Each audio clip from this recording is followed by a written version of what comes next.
Well, we have heard all morning about China and its huge appetite for commodities. But not all commodities are driven by demand from China. Our Michael Whitney joins us to tell us about two and what factors, Michael, will influence their trade.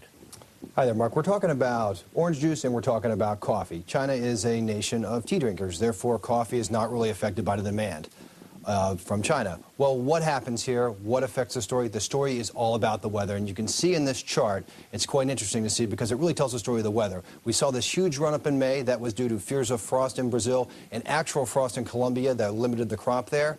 Then as the weather developed through the course of the summer, down the hill we went, and you can see this huge drop-off. That's when people were talking about, and the meteorologists were talking about, next year's coffee crop and how good the weather looked for next year's crop. So I'm guessing OJ is all about the weather as well. OJ, same story here. You can see the chart here. Originally, we had this fall off. That was when we had the first forecasts of U.S. tropical activity. Looked like it was going to be much weaker than normal. That was good for the Florida crop, which is the second largest producer in the world, the U.S. is.